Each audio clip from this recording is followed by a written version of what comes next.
Shalom dan selamat pagi jemaat Tuhan dimanapun berada.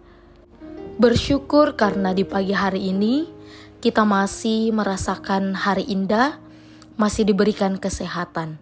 Dan kembali lagi kita berjumpa di dalam Renungan Harian Toraya edisi Sabtu 16 Juli 2022. Mari kita berdoa. Bapa kami yang bertata di dalam kerajaan surga, kami mengucap syukur Tuhan atas segala berkat dan penyertaan-Mu yang luar biasa di dalam kehidupan kami. Terima kasih Tuhan, Engkau masih menyertai kami sampai hari ini. Dan di pagi hari ini, sebelum kami mengawali segala aktivitas kami mau datang mendengarkan kebenaran firman-Mu. Tuhan pakai kami, Tuhan tuntun kami dengan kuasa Roh Kudus-Mu, agar kami dapat memahami dengan kuasa Roh Kudus-Mu setiap firman-Mu dan dapat kami juga lakukan di dalam langkah kehidupan kami. Ya Bapa kami yang ada di surga, kami anak-anak-Mu telah siap untuk mendengar. Bersabdalah ya Tuhan, di dalam nama Yesus Kristus adalah Tuhan dan Juru Selamat kami. Amin.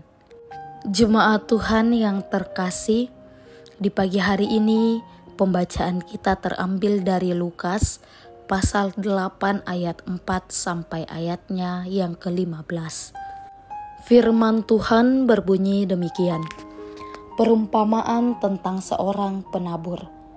Ketika orang banyak berbondong-bondong datang, yaitu orang-orang yang dari kota ke kota, menggabungkan diri pada Yesus.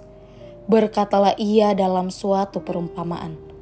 Adalah seorang penabur keluar untuk menaburkan benihnya. Pada waktu ia menabur, sebagian benih itu jatuh di pinggir jalan, lalu diinjak orang dan burung-burung di udara memakannya sampai habis. Sebagian jatuh di tanah yang berbatu-batu, dan setelah tumbuh, ia menjadi kering karena tidak mendapat air. Sebagian lagi jatuh di tanah semak duri, dan semak itu tumbuh bersama-sama dan menghimpitnya sampai mati. Dan sebagian jatuh di tanah yang baik, dan setelah tumbuh berbuah 100 kali lipat. Setelah berkata demikian, Yesus berseru, "Siapa mempunyai telinga untuk mendengar, hendaklah ia mendengar." Murid-muridnya bertanya kepadanya, "Apa maksud perumpamaan itu?" Lalu ia menjawab, "Kepadamu diberi karunia untuk mengetahui rahasia kerajaan Allah. Tetapi kepada orang-orang lain, hal itu diberitakan dalam perumpamaan, supaya sekalipun memandang, mereka tidak melihat, dan sekalipun mendengar, mereka tidak mengerti." Inilah arti perumpamaan itu. Benih itu ialah firman Allah. Yang jatuh di pinggir jalan, itu ialah orang yang telah mendengarnya. Kemudian datanglah iblis lalu mengambil firman itu dari dalam hati mereka, supaya mereka jangan percaya dan diselamatkan. Yang jatuh di tanah yang berbatu-batu, itu ialah orang yang setelah mendengar firman itu, dan dalam pertumbuhan selanjutnya mereka terhimpit oleh kekhawatiran dan kekayaan dan kenikmatan hidup, sehingga mereka tidak menghasilkan buah yang matang. Yang jatuh di tanah yang baik itu ialah orang yang telah mendengar firman itu, menyimpannya dalam hati yang baik, dan mengeluarkan buah dalam ketekunan. Amin.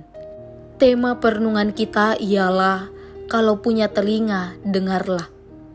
Masa pandemi 2 tahun kemarin, banyak orang menghabiskan waktunya di rumah untuk berkebun, menanam bunga, dan bila mana pertumbuhan dan hasilnya berbeda-beda, ada yang gagal, ada yang gersang, tetapi ada juga yang berhasil. Yesus tidak kaget dengan banyaknya orang berbondong-bondong bergabung. Ia memanfaatkan peristiwa itu untuk mengajar para rasulnya dengan perumpamaan ini. Bibit yang sama dan banyak memiliki kemungkinan hasil yang berbeda. Tanah atau media tanam adalah perumpamaan Yesus tentang kondisi hati dan batin kita masing-masing. Tidak mudah menjadi penabur, terutama jika jemaat sudah besar, sangat banyak dan beragam karakter. Ini tantangan bagi para pelayan dan pewarta masa kini. Yesus mengajar kita dengan perumpamaan kondisi rohani manusia dalam 3 jenis tanah: berbatu, bersemak, dan tanah yang baik. Yesus tahu perbedaan kondisi rohani mereka yang datang berbondong-bondong. Perumpamaan tentang penabur menolong para murid agar tidak putus asa jika ada pelayanan yang gagal, karena juga selalu ada yang berhasil. Perumpamaan benih dan penabur ini juga menolong kita pada masa kini untuk memeriksa hati masing-masing dan memerhatikan tanggapan kita terhadap firman. Hal ini kita diajak untuk merenungkan bahwa mendengar firman saja belum cukup untuk bisa berhasil. Lalu berbuah, maka kita pun mesti menjadi pelaku akan firman.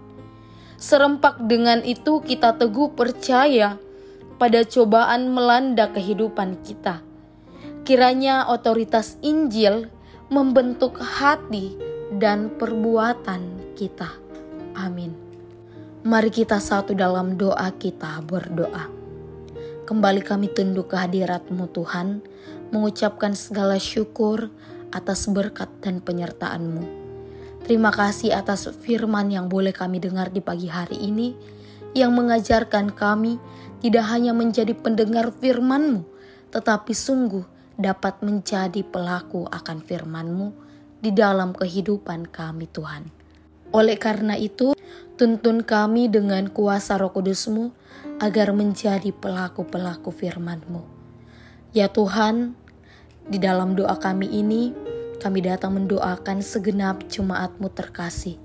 Di dalam kehidupan, di dalam pekerjaan, di dalam pelayanan, di dalam usaha-usaha yang sedang dibangun.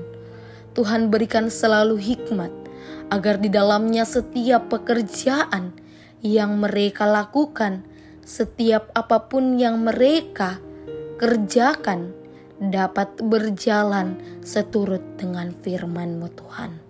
Hamba-Mu juga yang dalam kelemahan tubuh, Tuhan, yang akan menjadi sumber kesehatan, sumber sukacita di dalam kehidupan mereka. Engkau yang akan datang sebagai dokter yang tak terlihat, menjamah setiap sakit penyakit yang dirasakan oleh hamba-Mu Tuhan. Kami menyerahkan semua ke dalam tangan-Mu Tuhan. Engkau pegang tangannya, Engkau berikan kesembuhan Tuhan. Ya Tuhan, hamba-Mu juga yang di dalam pencapaiannya, Tuhan juga yang menjadi kekuatan, Tuhan juga yang akan menjadi penuntun di dalam pencapaian-pencapaian yang diharapkan oleh setiap hamba-hamba-Mu Tuhan. Ya Tuhan, kami mengucap syukur atas sukacita yang senantiasa Engkau berikan di dalam kehidupan kami. Sukacita pertambahan usia ataupun sukacita lainnya yang hendak Engkau berikan di dalam kehidupan kami. Kami mengucap syukur atas semuanya itu Tuhan. Terima kasih atas limpah berkat yang senantiasa Engkau anugerahkan di dalam kehidupan kami. Ini doa kami Tuhan, ampunkan segala dosa kami yang kami bawa di dalam nama Yesus Kristus yang adalah Tuhan dan Juru Selamat kami. Amin. Pergilah, kiranya otoritas Injil membentuk hati dan perbuatan kita. Dan terimalah berkat Tuhan. Kiranya Allah mengasihani kita dan memberkati kita. Kiranya Ia menyinari kita dengan wajah-Nya. Amin. Selamat melanjutkan segala aktivitas kita. Tuhan Yesus memberkati. Shalom.